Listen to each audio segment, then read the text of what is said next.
From the High Definition Production Center of Troy University's Broadcast and Digital Network and Troy campuses around the world, this is TrojanVision Weekly.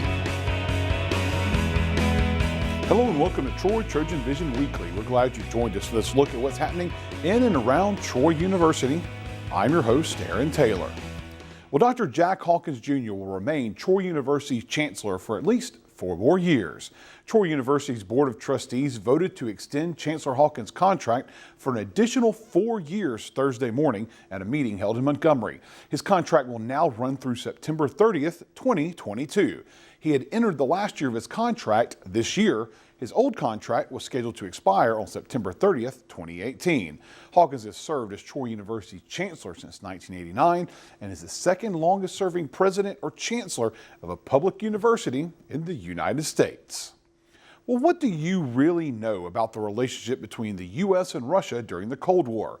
Last week, Troy students were able to find out when former U.S. Ambassador Jack Matlock spoke about his time serving during the Cold War. Joshua Thomas has the details. On Thursday, Troy students had the opportunity to listen to former U.S. Ambassador Jack Matlock Jr. speak on America's relationship with Russia during and after the Cold War, and also the current tensions we face today. Well, I was really talking about the idea that we're in a new Cold War with Russia, and I tried to explain that what our relations with Russia are not like the previous Cold War, and that I thought the current hostility is not good for us and that we should try to improve relations. One student who attended the lecture discussed how she felt it was a great chance to hear the experience of someone who worked with both sides. So the ambassador Matlock came and explained us his perception about the relation we have right now with Russia and what happened in the past. And I thought that was really a great experience to have a knowledge from someone who worked with the Russian government and the American government and who have a historical background to share about. Matlock says he hopes students are now able to better understand the true history of the Cold War and learn from it. I would hope that the students would gain maybe a different view of recent history from the one that many people hold. You know, when I describe how we ended the Cold War to my students at Duke, and the fact it was not a victory but a negotiation, they come out after my lecture and saying, gee, that's not what they taught me in high school. Joshua Thomas, Troy, TrojanVision News. Would you know what to do if you found yourself in the middle of a school shooting? If not, you're not alone. However, Troy University is trying to better prepare its faculty and staff in case it were to ever happen here on campus. Cody Giles shows us how. On Tuesday afternoon, Troy University Police Chief John McCall gave a short seminar on how to react to active shooter situations. It's a 3-step program. You know, you run if you can run. If you can't run, then you hide. If you can't hide, then you fight. And that's what we're teaching folks today. According to McCall, shootings are happening more often than you might think. Most people aren't aware that we've had 11 shootings in January alone this year. So it's becoming very common in the workplace and at schools. Most importantly, McCall wants to stress how being proactive can really make a difference. What we really want to tell folks out there is that if they see something, say something. If they hear something, say something, because we're finding that in active shooter situations, when the police have some information beforehand, we're able to stop these events before they occur. So we want people to tell us whatever they fear might be happening. You know, if you see something, say something, and maybe we can put a stop to these things. These seminars are happening throughout the week. Cody Giles, Troy, TrojanVision News. Opioids are drugs that act on the nervous system to relieve pain, and the abuse of those drugs is one of the most prevalent topics in today's society. Troy faculty and students were able to learn more about the opioid epidemic during Wednesday afternoon's Talk of Troy. Chelsea Law has the story. The opioid crisis is affecting America because we don't really know how to handle it. This week's Talk of Troy event focused on a topic that has been headlining the news, the opioid epidemic. Students and teachers gathered on Wednesday afternoon to learn more about this epidemic and discuss their opinions on what should be done. Over 42,000 people in the past year passing away from opioid overdoses, and so it's a serious issue when you compare it to other issues that are getting much more attention.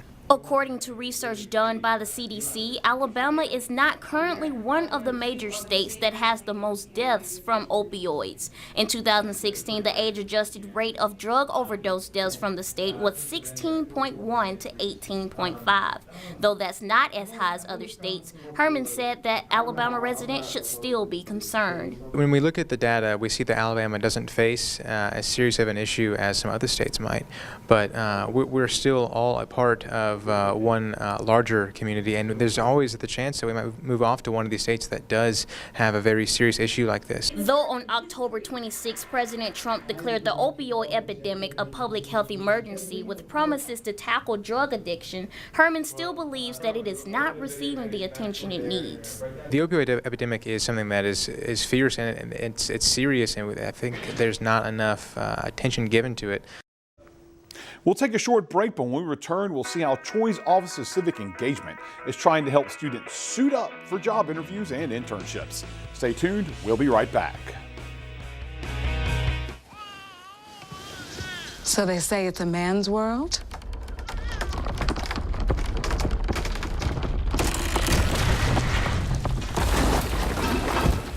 Well, I don't see anybody's name on it. While they were out doing their thing, we slowly changed all that.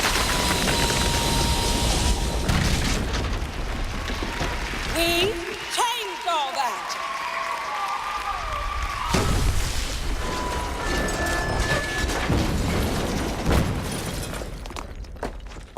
Today, women can do anything men can do. And there's one thing we're even better at.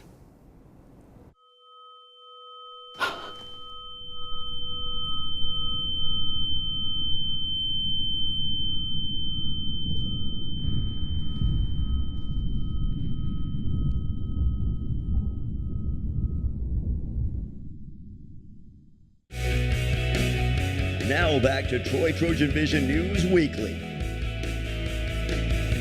When going to job interviews or meeting a possible employer, your appearance can make a big impact. However, not every student can afford a suit to help them make that first impression. But there is a way for students in need to get their hands on the clothes for the job, and right now it needs to be stocked. Yolanda Allen shows us how you can help. It is that time of year when looking good is very important. Career Service and Civic Engagement are partnering together to provide business wear clothes for students. My office, we provide that through internship opportunities, service opportunities, but if you're going to any of these things, you want to look good. So it's really important for our Troy students to represent Troy in their best shoe forward. Many other places have done career closets, and the career services at Troy decided it was a great idea. We've networked with a lot of career centers around the country that do this, and some of them give away clothes, which we plan to do at first. They also do rentals where they'll get new suits and rent those out, and we hope to expand ours to that point. Some students already started asking about their outfit choices. Students have come to us often and said, you know, I don't know what to wear, you know, what's a good thing to wear to this interview, to this job, or I'm running out of things to wear that I think are appropriate. As for right now, the career closet is still closed, but Career Services still wants faculty and staff members to continue to donate clothes. These are all gently used from professionals on campus. It might be a full suit, it might be nice slacks or a shirt or a tie, but they'll keep those items. The Career Closet is located on the 3rd floor of Bibb Graves, but will not be open until later in the spring semester. Yolanda Allen, Troy, Trojan Vision News. Across the world, people enjoy their tea in different ways, whether it's bitter and hot or iced and sweet. Well, last Thursday, Troy students got to learn how tea is made in Thailand. Nathaniel Rodriguez has the story. When you think of sweet tea in the South, you may think of a drink made with just water and heaps of sugar. But at Thursday night's Tea for Troy meeting, Troy students learned about Thai tea, which contains milk and other ingredients. According to Tea for Troy President Vin Huang, these ingredients affect more than just the taste. You can see that the Thai tea, it has its own color, so it's just not the taste with the, it also affect your visual effect as well. Huang said the color of the tea depends on what ingredients are used and how they're combined, producing different variations of the drink. Normally, you don't appreciate the color of the tea before you drink it, but with this one, it could be green, it could be orange, and while you drink it, you can see like with the milk, it kind of like slowly sinking down to the bottom, so it's kind of creamy. One student said she was surprised at how familiar the tea tasted, even with a different recipe. I found it interesting, like how different they make tea in Thailand, because I've never seen them make tea with condensed milk. And this tea turned out kind of like a dreamsicle type, but it tastes just kind of like American tea. Tea for Troy's next meeting will be about Nepali tea and is planned to be on February 22nd. Nathaniel Rodriguez, Troy, Trojan Vision News. Troy University students interested in becoming a part of one of Troy's fraternities and sororities had a chance to learn about how to get involved at the National Panhellenic Council's Spring Convocation. Janae Jordan has the details. On Wednesday night, students interested in Troy University's Greek life attended the National Panhellenic Council Spring Convocation to learn about the membership intake process. The NPHC Spring Convocation was to give the students an opportunity to learn more about the Black Greek letter organizations on campus, and it was an opportunity for me to share my personal experiences through Delta and how it's changed my life. Erica Bowens was the guest speaker, and she talked about why being a part of a National Panhellenic Council is important. Being a member of an NPHC organization as a young African American is extremely important because it shows you that as an African American woman or African American male that you can be Black and still be very successful. It allows you an opportunity to network and meet other affluent African Americans. At the convocation, Bowen expressed how being a part of an NPHC is more than just stepping and strolling, but more about serving and leading. Being a member of these organizations is positive. It can positively affect your life. It's about more than just the strolling and the stepping and that type of thing. You want to be a mentor and you want to be a leader and you want to maximize everything that these organizations have to offer. The students were given a chance to break out in group sessions and learn more information about each organization. Reporting from Bibb Graves, Janae Jordan, Troy, Trojan Vision News. Spring semester has just begun, but preparations for the summer have already started as applications to become an impact orientation leader are now available. Seth Hawk has more. Troy University students that will be returning in the fall of 2018 now have the opportunity to apply to be a freshman orientation leader over the summer. But current Troy students know this program better as Impact. Impact is Troy University's new student orientation. So for freshmen, it's a 2-day session over the summer that they'll come up and kind of get an idea of just everything that Troy has to offer for them, as well as get their class schedules made for the fall, get their academic advisement, and get kind of an overview of what the process is going to be like for them in the fall. The only technical requirements to be considered for an Impact leader position are that you must have a 2.2 GPA and you must be a returning student for the fall of 2018. But according to Grant, he looks at much more than that. What we're looking for in leaders, people who are outgoing, communicative, able to really connect to these new students and really inspire a passion in them for Troy University, because we want them here for the next 4 or 5 years. If selected for an Impact leader position, a student can expect to receive a stipend, a free housing and meal plan for the summer of 2018, and receive a couple of polos. And Grant says that this is just the tip of the iceberg as to what leaders can expect to receive from this experience. It's an incredible opportunity for you to really be a leader and be, ambassador for this university and really get your face in front of a lot of students out there. So it's a great way to connect with those incoming students and to really, develop those friendships and those relationships and, help foster them through their first year, especially that summer. But even, after that, they're going to come to you with questions and things like that. Applications are now available at Adams Administration, and they are due by no later than February 12th. Seth Hawk, Troy, Trojan Vision News. We're going to take another quick break, but when we come back, we'll see how the art of good old-fashioned storytelling made its return to Troy University. That and more right after this. This is DeKeys. She has her bachelor's degree from Troy University and is now pursuing her master's online to grow her career. Soon, she'll have a prestigious graduate degree from Troy, a proud public university that's been helping students achieve their career goals since 1887. Do what you love and be great at it. That's the warrior spirit. Learn more at troy.edu/workingwarrior. they'll test you. Try to break your will. But however loud the loudness gets, however many cheese puffs may fly, you're the driver, the one in control. Stand firm. Just wait. And move only when you hear the click that says they're buckled in for the drive. Never give up till they buckle up. Now back to Troy Trojan Vision News Weekly. The University Activities Council traditionally gives students games and activities to pass the time on Wednesday nights. However, this week the UAC presented a guest known for his humorous yet impactful message. Antonio Reese has the details. You're good, you're great, you're worth it. These were just a few words spoken by motivational speaker Stanley Pearson II, who spoke to Troy University students in Crosby Theater on Wednesday night. Pearson was brought to campus by the University Activities Council. Dakarius Johnson, president of the UAC, discussed the inspiration of bringing Pearson to campus.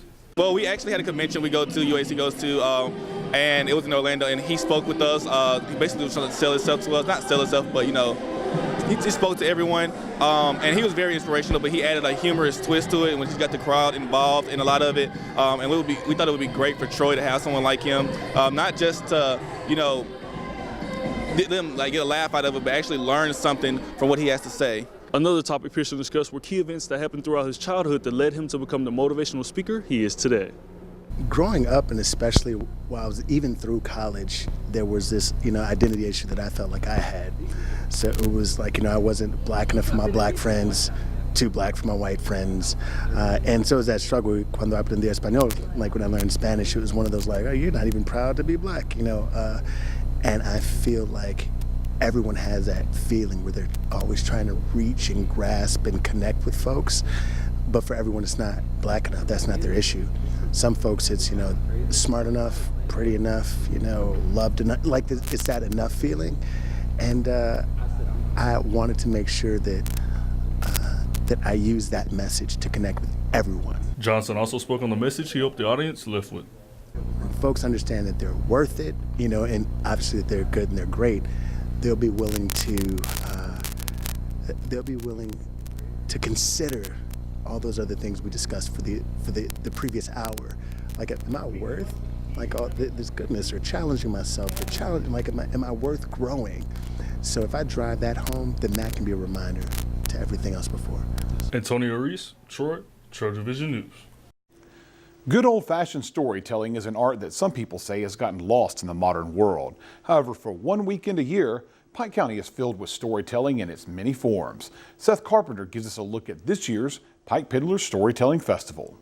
We had one whole garden. There was nothing but corn and beans. There are a few staples that Pike County residents can look forward to each year: the Pike County Fair, Troy Athletics, and the Pike Peddler Storytelling Festival.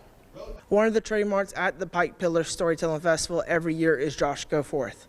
Josh has performed at places such as the Grand Ole Opry and yet continues to come out year after year. I got to ask him why he continues to come out to this festival.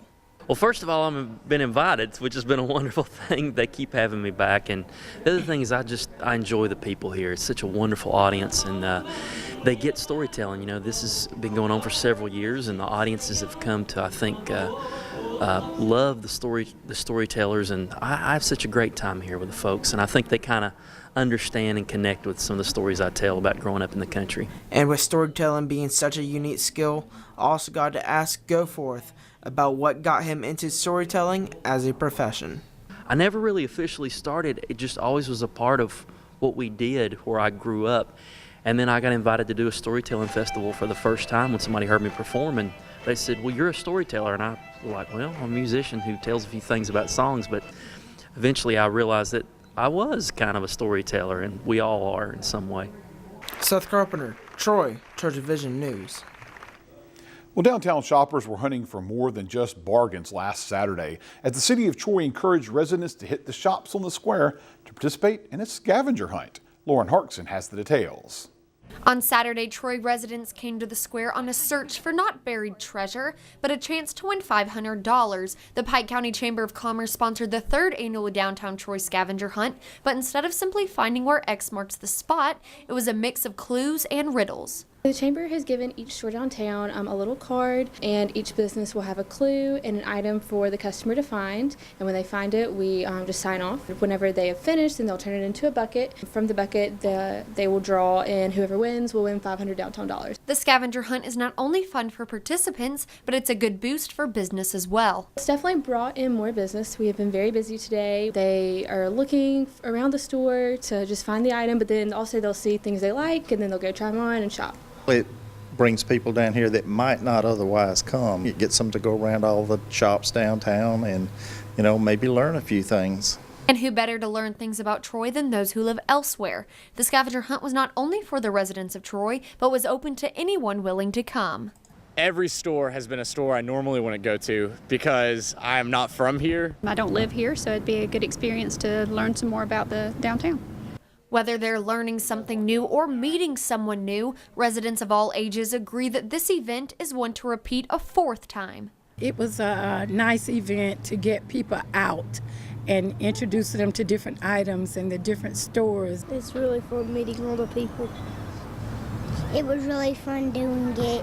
The downtown Troy scavenger hunt is a way the Pike County Chamber of Commerce brought together both business and consumer. A revenue boost for businesses has turned into a fun day of searching and shopping for Troy residents. Lauren Harkson, Troy, Trojan Vision News.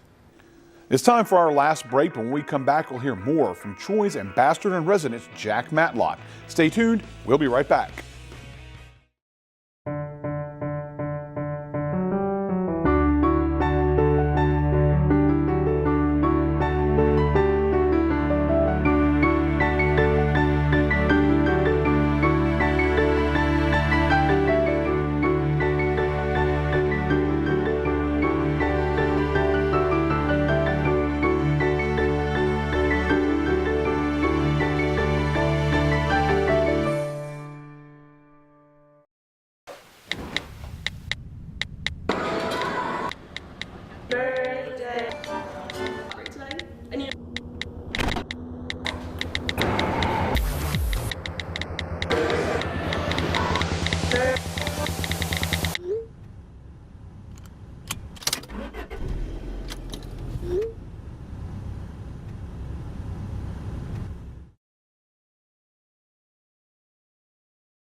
Now back to Troy Trojan Vision News Weekly. As we mentioned earlier, Dr. Jack Matlock served as ambassador in residence for Troy University last week. Matlock is the guest on this week's Trojan Talk. Hello and welcome to Trojan Talk. I'm your host, Aaron Taylor. My guest today is Dr. Jack Matlock, ambassador in residence here at Troy University. Thank you for joining me here today. Delighted to be here. And you are the ambassador in residence here at Troy University, an opportunity to share your experience with the students here at Troy University. So tell me, how does it make you feel to be able to share your years as an ambassador and experience with these students? Oh, I love to do this. And it's really great to keep in touch with the generation of students now. You know, they know so much more than I did when I was a student. It really impresses me.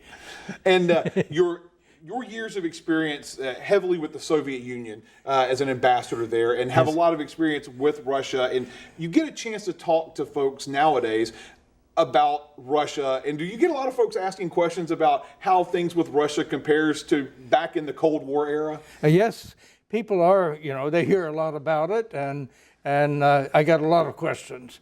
And because, I think our relations with Russia are extremely important. It's not that the U.S. and Russia decides everything in the world. We don't. But the fact is that we're both nuclear powers. That gives us a great responsibility. But also the broader problems in the world that we face, whether it's a nuclear power, whether it's terrorism, whether it's global warming, we're not going to be able to solve them without cooperation from countries like Russia and China and India. And so when you speak to the students here at Troy University, what are some of the lessons you hope that they can take away from your experience? Basically, I tried to explain how many people, including many of our educators, misinterpret the Cold War. I think we make a mistake when we say we won the Cold War, because actually we negotiated an end to their benefit as well as ours. Also, people think that the Soviet Union collapsed because of the Cold War. No, it collapsed not because we forced their collapse. It collapsed for internal pressure after the Cold War had ended, and it was something that the United States didn't even want to happen. So the idea that we were victorious and that we brought an end to the Soviet Union and an end to the Cold War by military pressure, it gets it backwards and gives us the impression that, oh, we can use our strength, our military power to change other countries if we don't like what they're doing.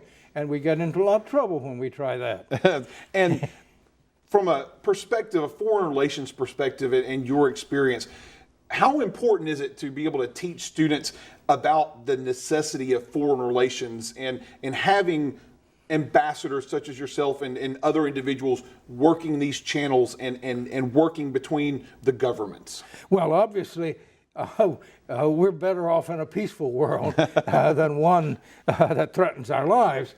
And we live in a world which is not going to be peaceful unless the most powerful countries conduct diplomacy among them. Therefore, our diplomacy is vital for the well-being of our country. It has been in the past, it continues to be. So I think no matter what the students are interested in, and most will probably be more interested in domestic issues, but we need a cadre of people experienced in dealing with others. Business and other things are increasingly worldwide. And by the way, I think what this university is doing overseas in many countries, including China, is very encouraging. I think that's exactly the direction we need to go. And I think we have to make sure that our students get the experience of dealing with people in other cultures.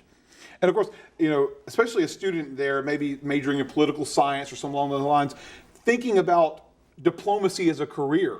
What would it take for somebody to try to maybe focus their goals towards getting into foreign relations and diplomacy? Well, there are several types of jobs. We have a foreign service, professional diplomacy. One gets in there by examination. First a written examination and then a very competitive sort of oral one. I would say that those students who are interested in the Foreign Service start taking the Foreign Service examination. Doesn't matter if you fail at first.